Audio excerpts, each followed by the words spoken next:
Welcome to the KM117 Day. Hi everyone. Well, we're going to South Carolina, and this is Beekeeping in South Carolina with Beekeeper Charlotte, episode 117. Catching up with Kevin from the Beekeeper's Corner, aren't we? Yeah, watch it, Kevin. We're right there behind you, coming up the home straight, and we're going to be passing you if you don't watch out there, boy. But Kevin, we're on to it over here. Yes. This week we are talking to Charlotte Anderson from South Carolina.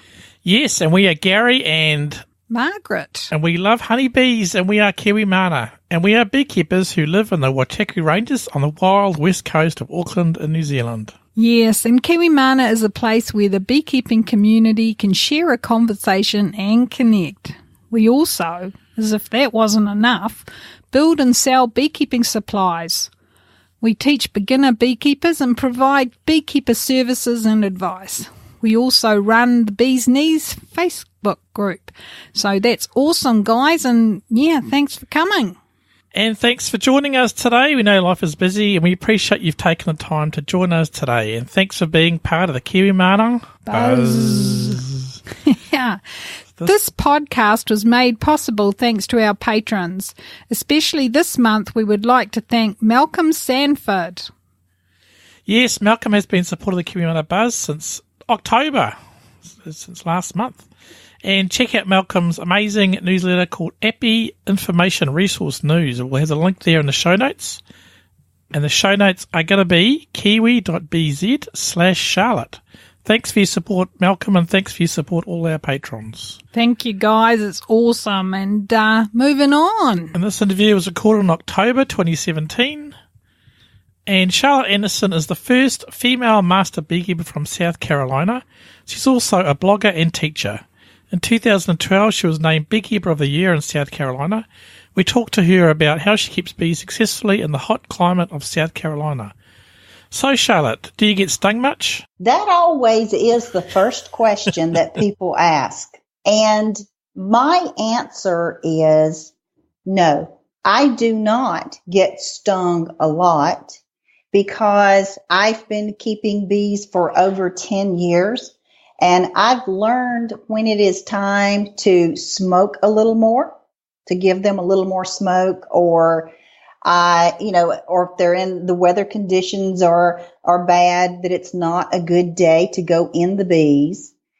And I really dislike bees that are very defensive, even if they make a lot of honey. So I have a 3 strikes, you're out policy. I keep a journal of all my beehive inspections and just little things like queen right, brood, stores, temperament. And if a colony is fussy, like a little bit too aggressive fussy, I make a note and I say fussy. And then when I go the second time, if they're still fussy, I'll make a 2. And if you make it to the 3rd time, I'm going to requeen that hive if at all possible. So I try to keep bees that are not overtly defensive. Yeah, that sounds a good idea. So keeping beekeeping records is really important, isn't it? It is. I have my little spiral notebooks back from 10 years. I could go back through my notebooks and see that on a certain day, 8 years ago, that I had this many colonies and this one was this and that and the other. And now, a word from our sponsors. Okay, well, Charlotte talks about how she keeps good records, and we have an easy way for you to do that, guys. Keeping beekeeping records is vital and a great way to employ Charlotte's 3 strikes and you're out policy for her grumpy queens.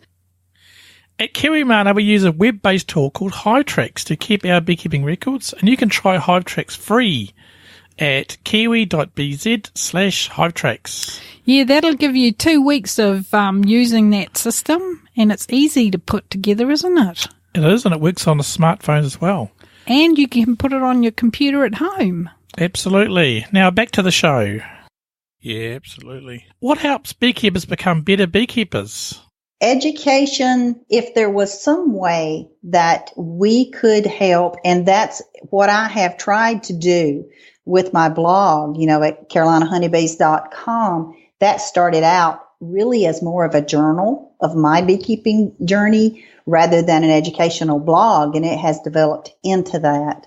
But I think that if we could, in a positive way, teach those beginners that are in their first year of beekeeping or perhaps are just seriously contemplating beekeeping, what is involved. I think that's our biggest problem, is that the plight of the honeybee has put the honeybee in the media's focus, and that's great.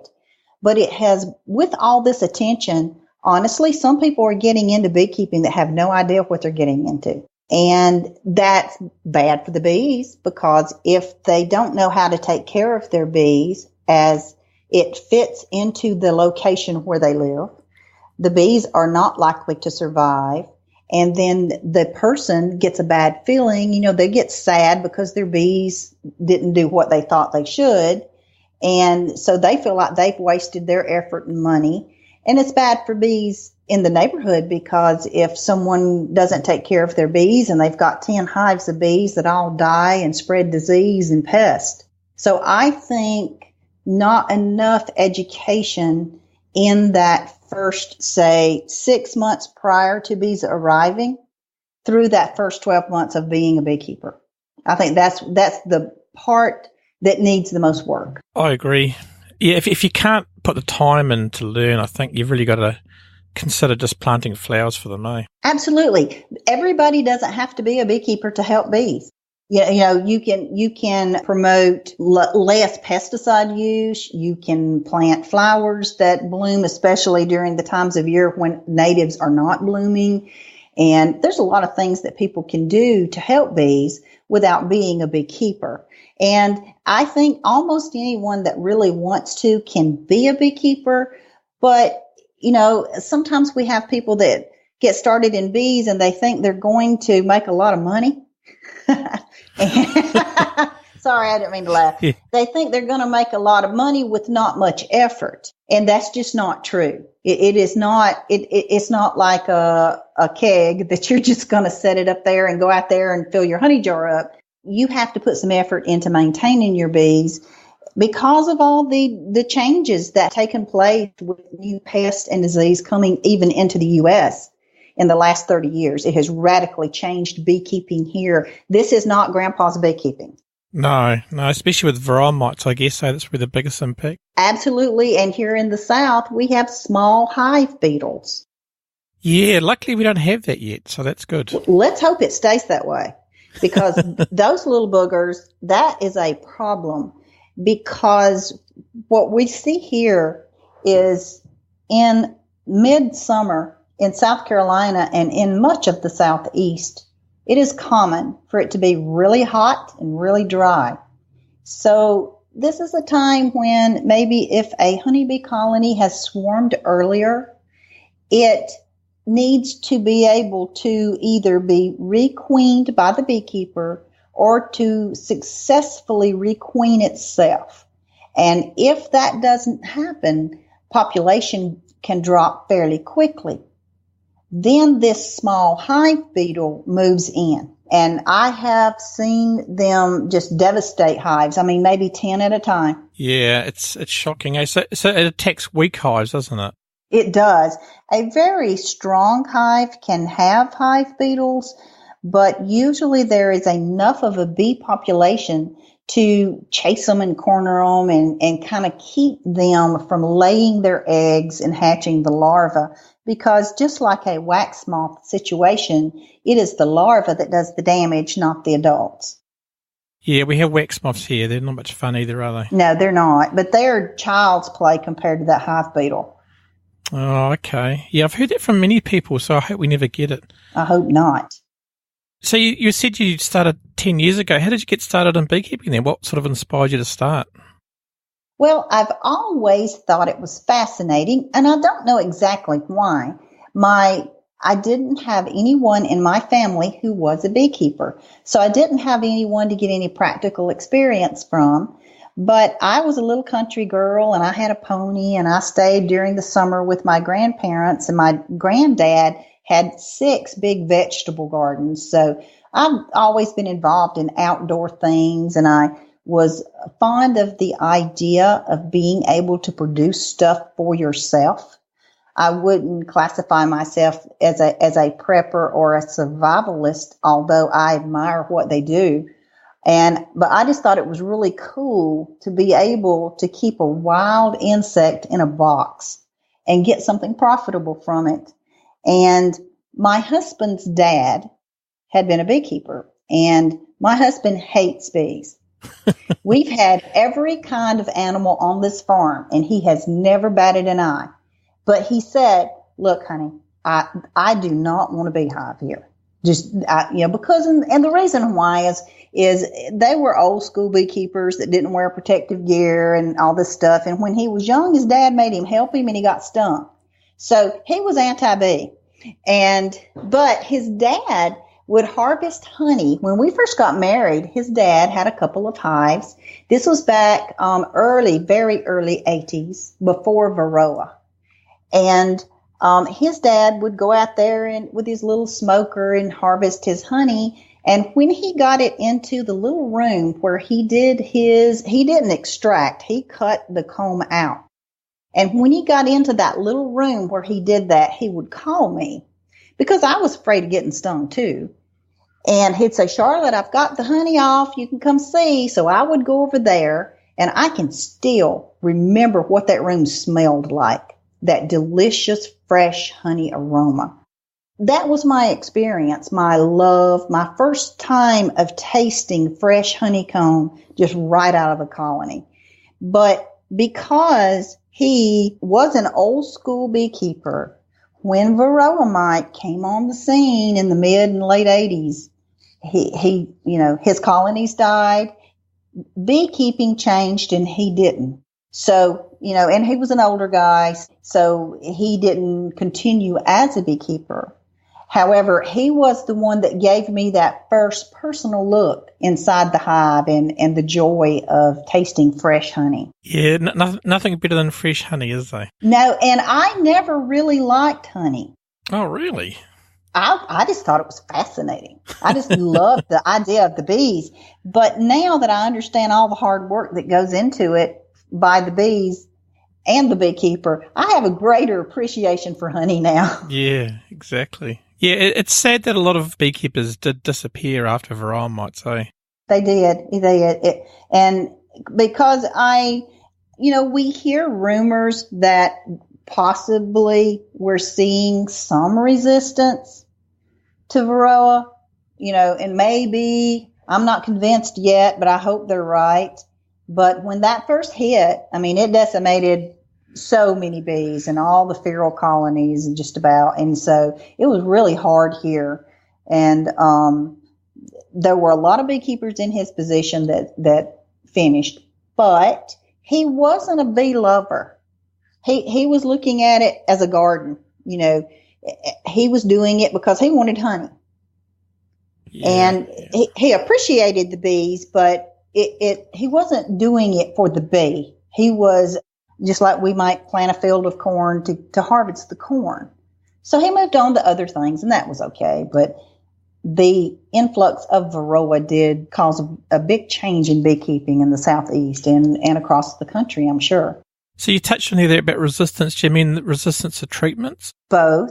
When I started beekeeping, I had that philosophy that so many of us have that, I'm going to keep my bees all natural completely, and I'm never, ever, ever going to put anything at all in the hive other than what the bees bring in. Well, after about 4 years of just about all my colonies dying every winter, I decided I was going to have to do something. I have not had to use the approved but more hard, that's not a good word, but the harder chemicals like amitraz and fluvalinate. I have not had to use those, but I have had to use like the thymol. I've tried just about all of them. I've used the formic acid and the various thymol ones, and we've heard from beekeepers in other areas, we've actually been told at meetings, don't use fluvalinate. The apistan, everybody thought that was the silver bullet, but that silver bullet is gone. And so I have never used it my personal self, but I have heard from other beekeepers in other parts of the country that say that fluvalinate just does not work for them at all anymore, and that they're seeing some resistance to amitraz.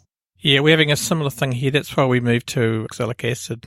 Yes, and thankfully the United States has caught up with the rest of the world in approving the use of OA vaporization and drizzle, I believe last year or year before last. So I'm very thankful for that, because here in the South, we're in an odd situation in that we need to treat our bees for mites in July, August. And the reason why is so that we can have healthy nurse bees raising healthy winter bees before winter comes. But many of these soft chemicals are temperature dependent. And when it's 95, 99 degrees, you can't put Apogard or Apolife VAR or formic acid out there. Your bees will leave and you'll have a heat stroke too. But the softer chemicals don't fit well in the treatment window that we have here. So that's something we've always struggled with, when you would pray that a tropical storm rain would come through for a week so that you could treat your bees. Do you mean things like formic acid and things like that? Yes. Formic acid and the different thymol, like the Apogard gel, the Apolife VAR wafers, and those type of things. So with OA vaporization being approved, that has allowed me to treat my bees with that in the hot summertime by doing 3 treatments 5 to 6 days apart. It only gets the phoretic mite, not the mite under the cap, and we all know that's where most of them are. But by doing this in a staged time frame, it allows me to get a really good knockdown on the mites. I may not kill them all, but the colony can handle some. It's just when it gets out of control that it's a big problem. But that's the biggest challenge, I think, for beekeepers in my region, is that when we don't want to use the harsher chemicals, our hot weather just doesn't work with some of the others, the softer ones, being effective, because they will either run the bees out or cause queens to be rejected or brood to be killed if it's too hot. Or they can even sometimes, if it's really hot, gas off so quick, they're not effective. Yeah, because you guys have really long, hot summers, don't you? Oh, yes. It was 87 here last week. It's October. Oh, yeah. We seem to get more rain than anywhere in the world, so. Wow. It's crazy. I don't think it has rained here since Hurricane Irma remnants came through the 1st of September. Oh, wow. I don't think I've had a rain here. It's really been hot and dry, and that's kind of normal for us. That must make it hard, because I guess the flowers aren't producing as much nectar, are they, when there's not much rain? Exactly. And that's another thing that's difficult for new beekeepers, especially if they are not connected with local people or at least regional people. They believe that the flowers are blooming, why the bees should be fine, but it's not that. There may not be nectar in that bloom. Here in South Carolina, in the upstate near the mountains is where I live, we don't have a fall flow. In some parts of the United States, they do. They can reap honey for the beekeeper in the fall. But here in my area, we do not. Our flow is in the spring. It's fast and furious, and then it's kind of over. So any beekeeper that has taken all that spring honey, at this point of the year, they're faced with probably starving bees and cold weather not too far away. Oh, okay. So you guys don't have a goldenrod around the area? We do have some, but it just does not produce a lot of nectar. And I'm not sure if that is just because of the variety, because there are several varieties of goldenrod. I don't know if it's that or if it's the fact that normally our late summer is so dry Goldenrod has a distinct old sock smell. Yeah. And so when I'm doing hive inspections, I will smell that sometimes. But I have never had enough to even think about putting a honey super on for collection. I'm happy if they bring in enough to kind of fill back up what they've eaten during the hot, dry summer and then go into winter with their natural honey as a food source instead of what I could give them. There's been a lot of studies that prove that, feeding them sugar is never as good as honey, is it? Oh, it's never as good, but it's better than starvation. Yeah, exactly. Kind of like in humans, isn't it? Like, Burger King or McDonald's is okay, but it's not the best food. Exactly. You can live off of it, but you may not be as healthy as you would be with a balanced diet. No, exactly. So would you encourage other people to do the Master Beekeeping program? I would. Almost every state in our country, and I'm sure around the world, there are similar programs available. The thing about being a master beekeeper is being a master beekeeper does not mean that you know everything there is to know about honeybees, because we've been studying honeybees for hundreds of years. And those of us that have evolved to a certain point realize we're never going to know everything about honeybees. And often I will have people say, well, why did my bees do this? Well, you're a master beekeeper. And I said, well, that just means that I have studied and I do know a lot about bees, but I also know my limitations and the wondrous things that go on inside a beehive and their interaction with the environment and the role that genetics plays in each individual hive. You can't know it all. But if you do immerse yourself in a program that will help you to learn more about your bees than you would have. You see, if you let's say you get your colony, you do some studying and you've got your bees and you learn how to get them in the first box. And then hopefully here we don't expect honey the first year. Maybe by the next year you can make honey for yourself. And then you never read anything else. You never attend a meeting. You never take another class. You're stale. And what's going to happen is that those bees will change. Not the bees themselves, but the environment they're living in. So, and pests and viruses. So if you do not continually try to stay in touch, you will become a bad beekeeper, even if you started out well. And when you take any type of class or program, and that's what the Master Beekeeper program did for me. The Master Beekeeper program pushed me because of the requirements in the program, which included taking tests that truthfully were harder than anything I took at Clemson for my degree, to going to regional meetings where other researchers would come to speak, to community service and going to schools and talking about bees.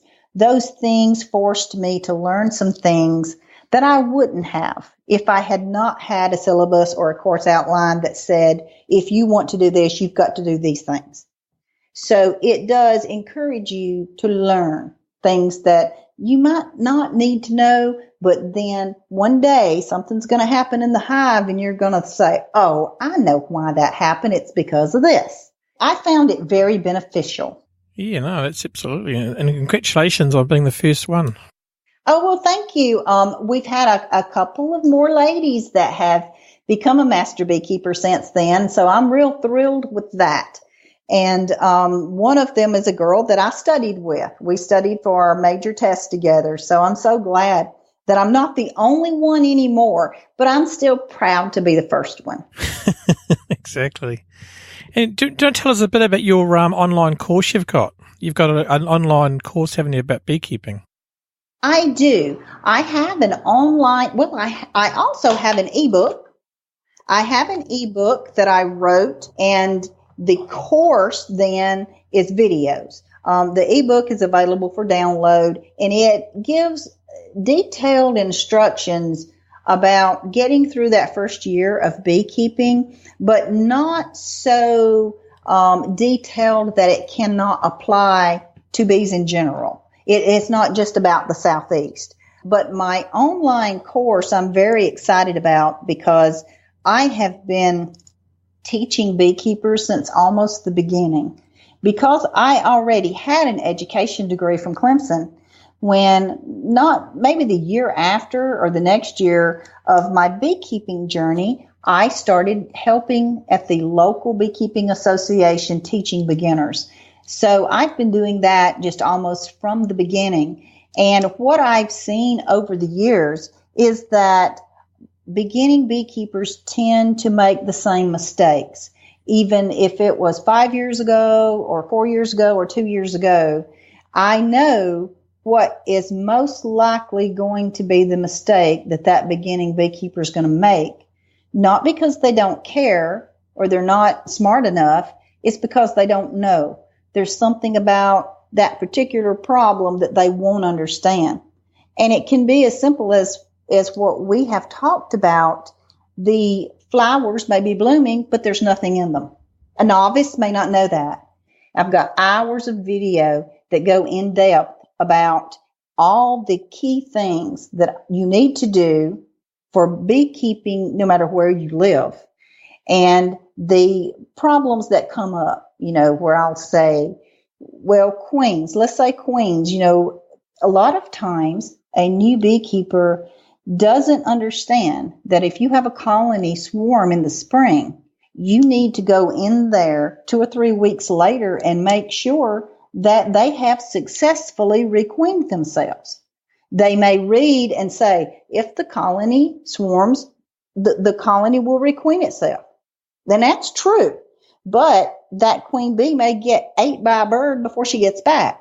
So the beekeeper has to go and make sure it was successful. And so those are the type of things that I would see, year after year after year. And I feel really bad for the beekeepers that want to be good beekeepers. They really care and do everything they can. And then something like that causes them to have a bad experience. My class really goes into that. No, that sounds good. Yeah, and it's pretty reasonably priced too, isn't it? It is. It's $37. Trust me, I would have loved to have had it. I wish someone had it when I started out 10 years ago. It would have been so useful. But I have had many people buy it, and I have got really good reports back. So many people have said that it's easy to understand and that I answered questions that they had and corrected some misconceptions that they had. Because sometimes we think we know and we don't, but we don't ask because we think we know. So my class I've tried to make it as clear as I could to explain everything, because it's better for me to tell you something you already know than to leave out something you need to know. Yeah, and exactly. Of course, we have our Facebook group. We have our Facebook group, which was designed to be kind of a follow-up for the class so that people could come in there and then ask questions. Yes, indeed. I'm in that group. It's very good. You are. We're glad to have you. Yeah, no, we have good. 300 members now. Yes, I saw that. It's awesome. I'm just blown away. I'll have to answer some questions. Yes, I would love for you to. But you have to be nice. Oh, that, okay. I'm always nice anyway. I'm always nice. Okay. I'm sure you are. Yeah, exactly. What's the biggest issue facing beekeeping in South Carolina at the moment? Is it just the long droughts, or you touched on pesticides before? Is that a problem down there? It is only a problem here if you happen to be unlucky enough to live near big commercial production. And see, thankfully for us in South Carolina, we probably have less of a problem with that than they do in North Carolina, which is a bigger agricultural state. We have some cotton and we have some corn, but we don't have big areas of commercial farms in South Carolina. So that's not as big a deal here. But we know that it's just one more little kick. It's just one more little thing. I think the biggest problem with beekeeping, or the most difficult thing to overcome in my region, is varroa mites and queen problems. Getting a queen that the colony will keep, that will be productive and healthy and last a year, has just about got impossible. If you get, and especially, early packages, people like to say, well, packages are bad. I don't think so. I like to buy a package, especially since our flow comes so early. They're readily available very early. If I don't like the queen in there, I can always requeen her a little later in the spring. But what happens is, because the package producers are pushed to meet that early demand, I think sometimes we get queens that have not been allowed enough time to mate properly.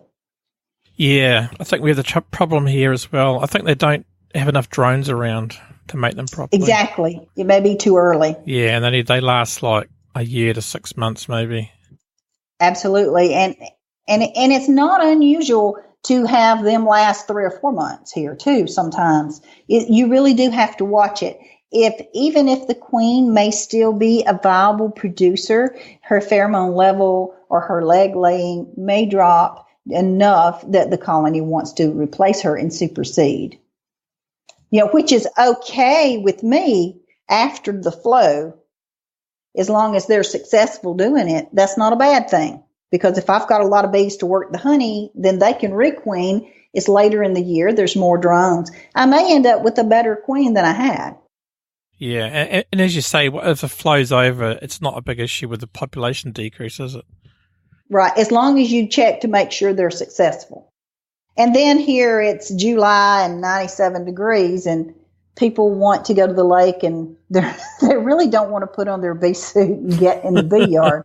So there's times I've needed to inspect that I have not. So I'm certainly not busting anyone's chops for not doing it. Oh, it's hard, isn't it? But we do have to go in and check and make sure that we're queen right and that we have some plan for mite control. I'm not saying that anyone has to do a certain thing, but if you buy bees especially from a larger commercial place that is not specifically trying to raise treatment-free bees, that some places are doing that. But if you're just buying general run-of-the-mill bees and trying to be treatment-free with them, that's just hard. Yeah, they've got to adapt to the area, and they've got to adapt to your treatment regime, don't they? Exactly. And if they've been treated their whole lives, you can't suddenly just stop treating them. That's true, because they're just going to die. The very large percent of them is going to die. I did a test about 5 years ago when I was still struggling with what to do to have healthier bees and trying to avoid the harsher chemicals that left more residue in the hive. I did an experiment where I did a 24-hour sticky board mite drop. I realized that is not as precise as an alcohol wash or even a sugar shake, but it was just too hot to do a sugar shake, and I can't stand to kill bees. I know that's silly. It's better to kill 300 bees in an alcohol wash and save the whole colony than it is to just let them all die. But I did the sticky board.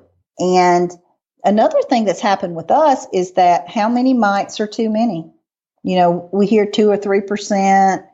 And at that time here in South Carolina, one of the apiarists at Clemson University had did a study, and he was saying that you should not have more than 50 mite for that time of year. So what I did was my colonies that had over 50, I treated them with Apiguard, the thymol, because that's what I was using that year. And then the colonies that had under that threshold, all of them I treated with powdered sugar. Not because I believed it worked, but because I wanted to see what was happening. And there was just a few colonies that had almost no mites that I did nothing to. So I really had 3 things going on there.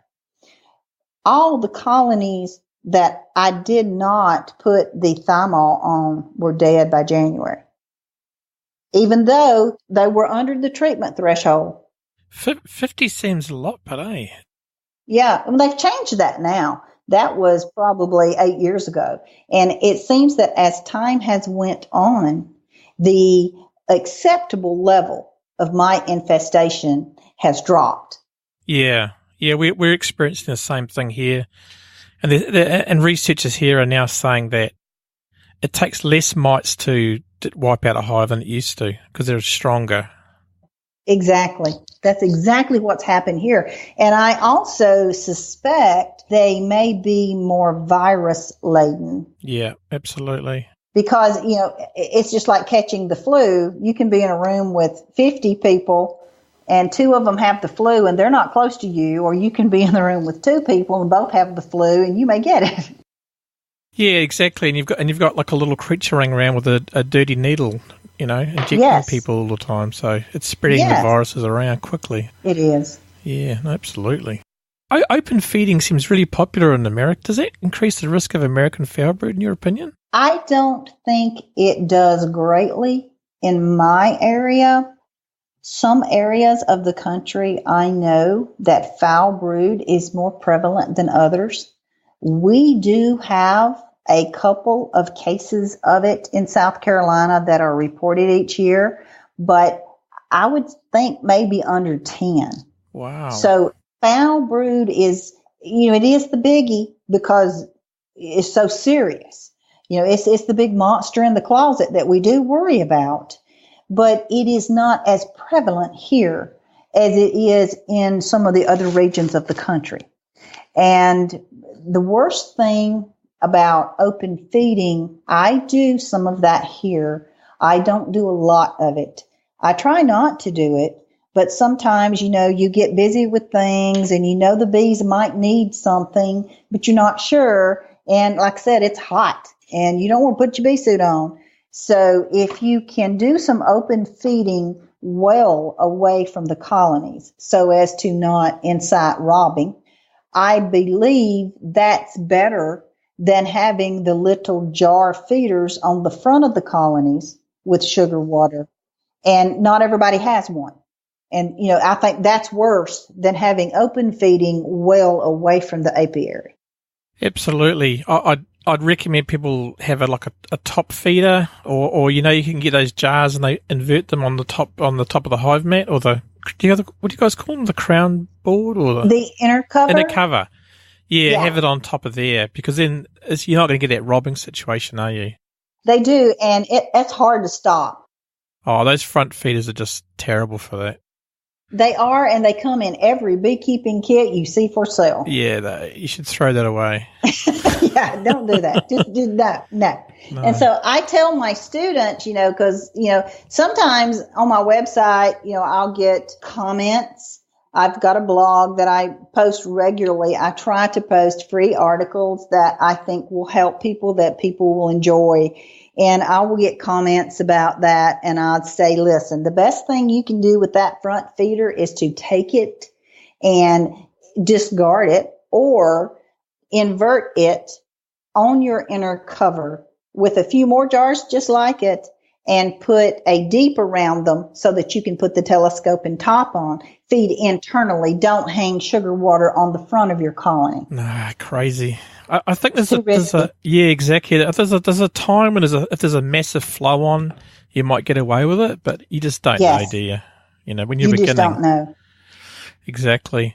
And you touched on there, it's too hot there. You need to get yourself a Kiwi Breeze ventilated suit. I have every kind of beekeeping. I do, but I don't have one of those. But I have like 5 beekeeping suits. I even purchased one of those vests that you put the frozen pockets of ice in. Oh, really? I've never seen those. Yes. In our country, sometimes people that have multiple sclerosis or that's how I heard about it. Yeah. or other health issues where they can't stand getting too hot, but they want to go out and view the Grand Canyon or do something where it's going to be hot. And they have these vests that looks much like a hunter's or a fisherman's vest. And it has these little ice pockets. You freeze and you put all those little ice things and it's heavy, man. I'm telling you, it's heavy. But if it's 95 degrees in the morning and you've got to do something in a colony, it's better than a heat stroke.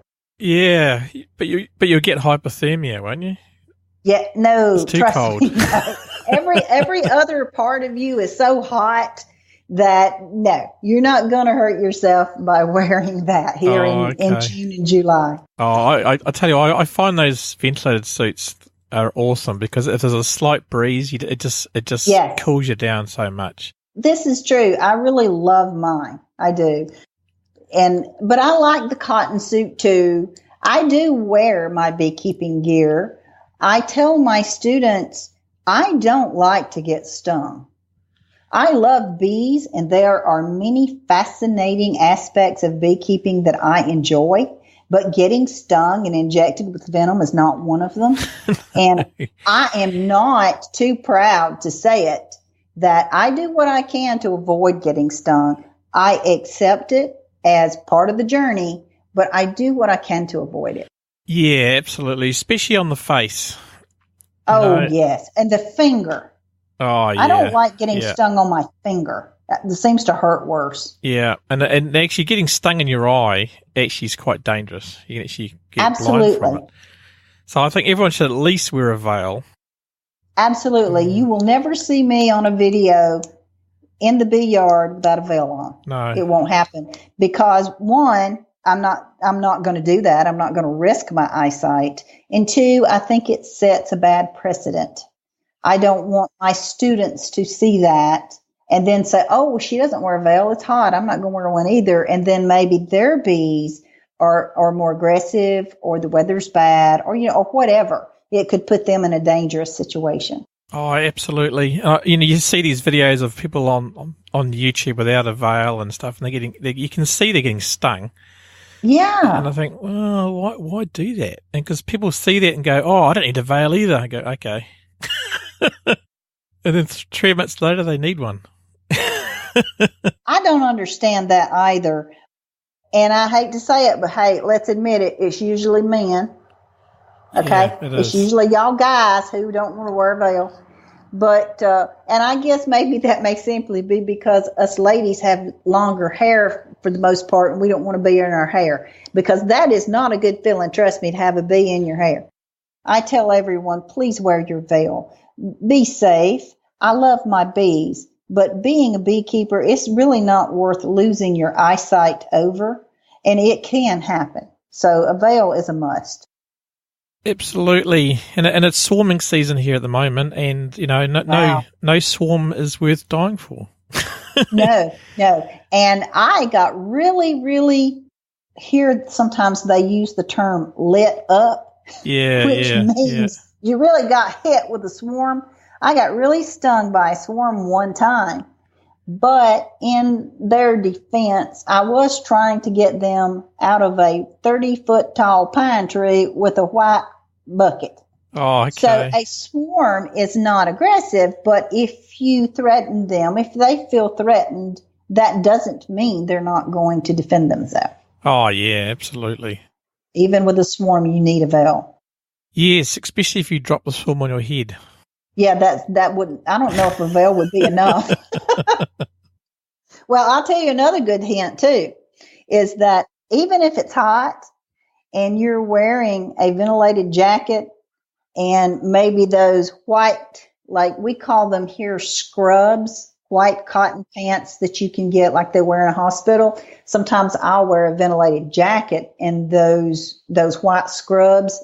And you don't take the time to put your boot bands or tape on the legs, and you're at the bee yard and you have the hive open and you feel something crawling up your leg.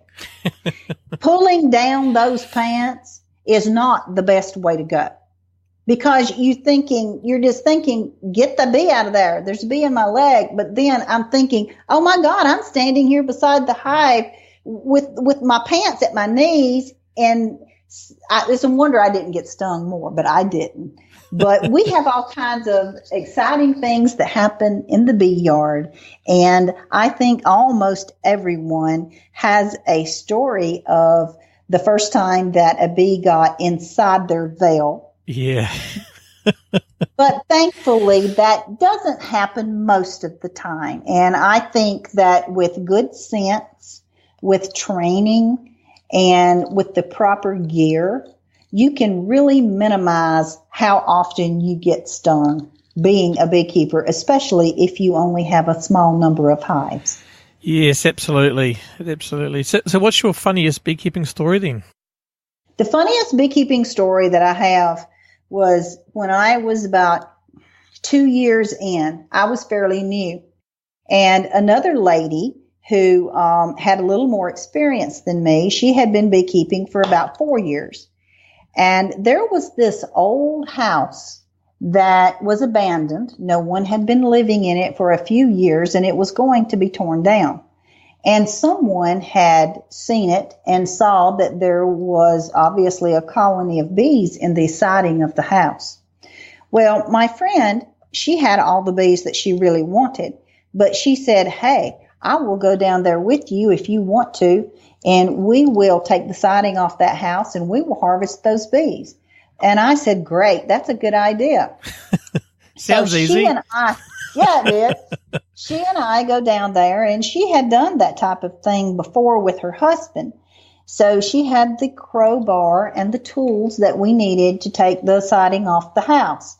And we get down there, and I had took my generator and to produce some electricity, and we had a bee vacuum that she had made that would kind of vacuum up the bees gently and put them in a container box. And we got the siding off the house and exposed this huge, huge area of comb. And it was just, especially to beginners, it was just mind-boggling how cool that was. And so it went way up higher even than we could reach, but she was prepared and had brought her ladder. So she was the experienced beekeeper. I let her take the lead. We get everything going. The bees were not very impressed with the sound that the electric generator was making. She is trying to easily suck up the bees and be on the lookout for the queen so as not to do any more harm than we had to. And the comb was in layers, as it will be in a structure like that. The wall was deep enough that there was more than one layer of comb. So she would have, as she got all the bees on the outside of a piece off, she would take a knife and cut the comb and hand it to me. Well, we didn't take any buckets to put the comb in. We weren't that prepared. But we did have this big blue tarp, a tarpaulin of plastic. So when she handed it to me, then I would toss it over on the tarpaulin because I didn't at that time plan to harvest the honey. It was all very dark, and we figured it would be old. But I wanted the beeswax because I was a new beekeeper.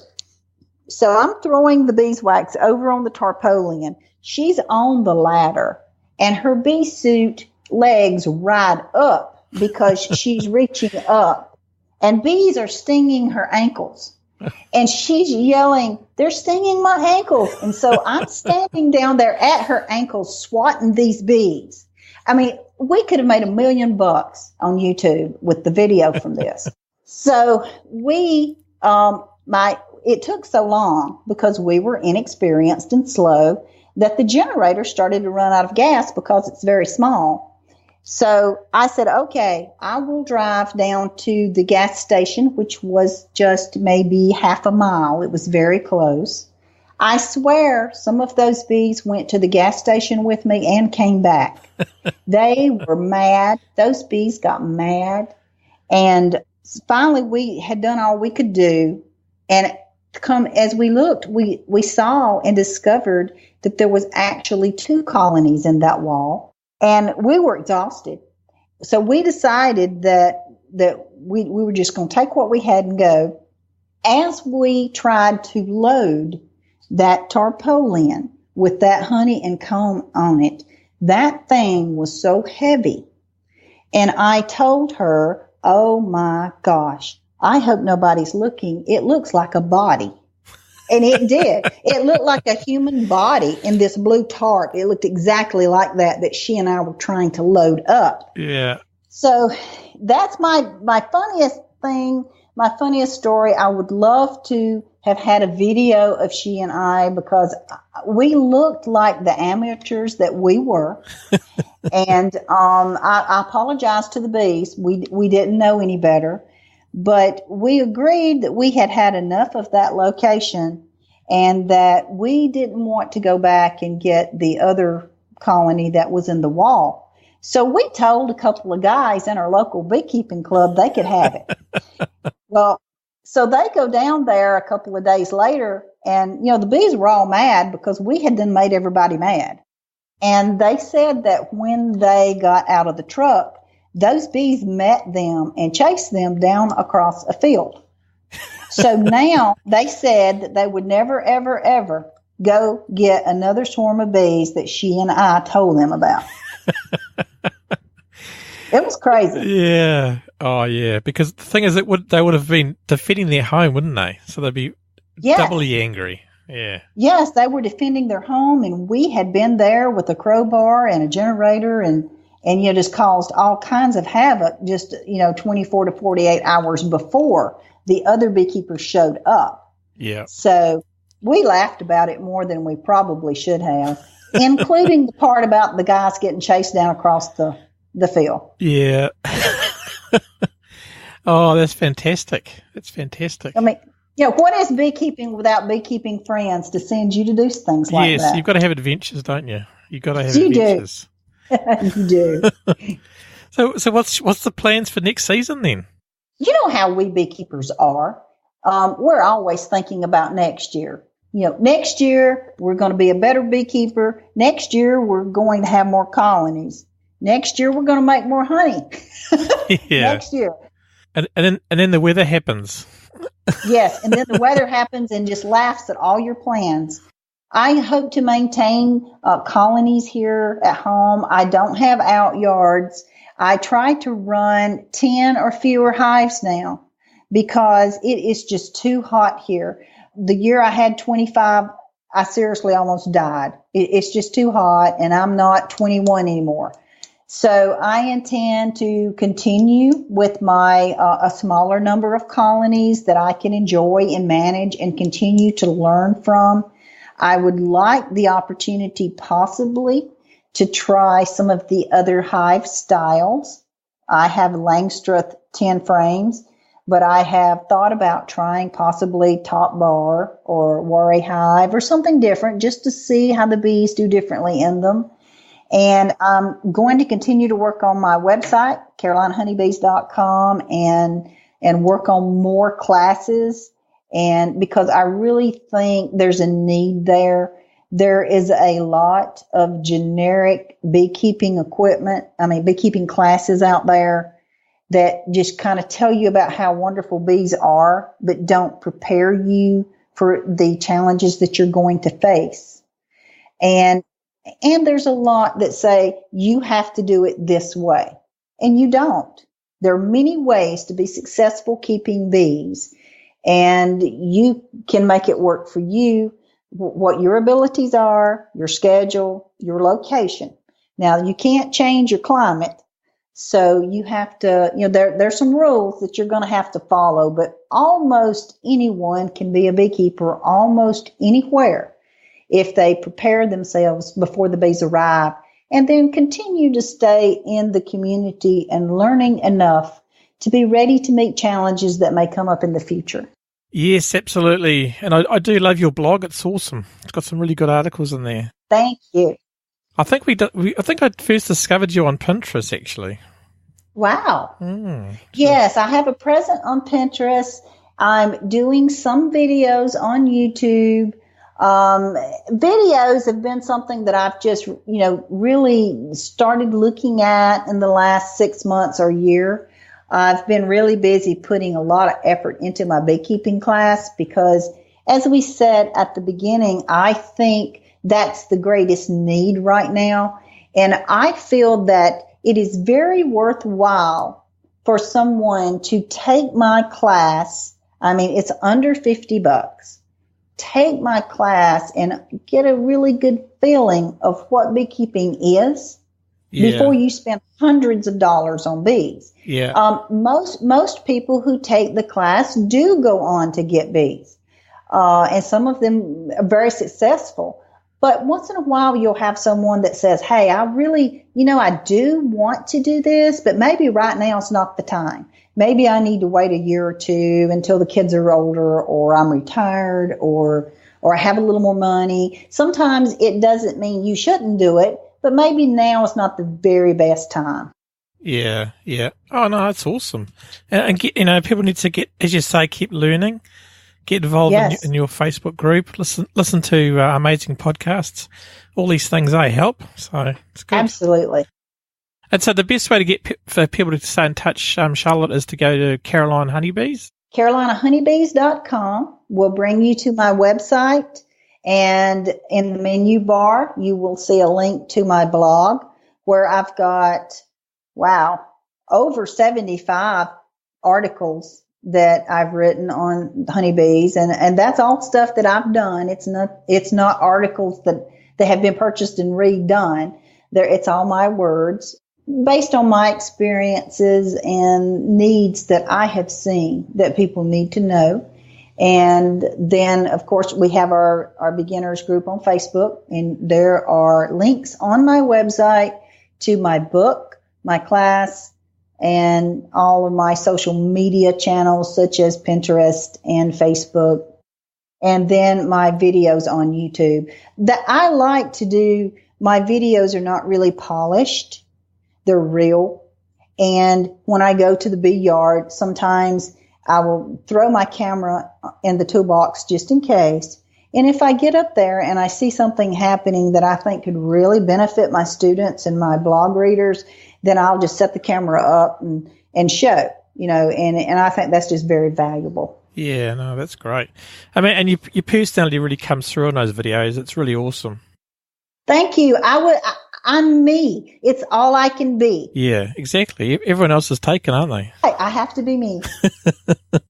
Well, it's been lovely talking to you, Charlotte. It's lovely talking to you too, Gary. Thank you so much. Yeah, and thanks for coming on the show. It's been awesome. Thank you. I love it. Yeah, and have a good day, eh? You too, darling. I'm out to the bee yard. Okay, thanks, Charlotte. Bye. See ya. Oh, well, Gary, that was awesome. And when I was listening to Charlotte, she is just like, she's on her 10th year and we're coming up to our 9th year. And it seems to me like she's learned a lot of stuff along the way like we have. And I actually think she actually uses a lot of things that we use currently, eh? Yeah, absolutely. It's like she's using the oxalic acid like we do. That's awesome, eh? Yeah, and I think that the difference with her is that it's very hot and dry there, whereas we get it very warm, humid, and wet, really. So what a difference. Absolutely. And if you enjoy the show, please subscribe in your podcast application or even download our free app, eh, Margaret? That's it. And thanks for listening, guys. And we hope you got something of value out of that. And we sure did. And wow, I love her accent. What accent? We'll leave it at that. See you guys. See ya.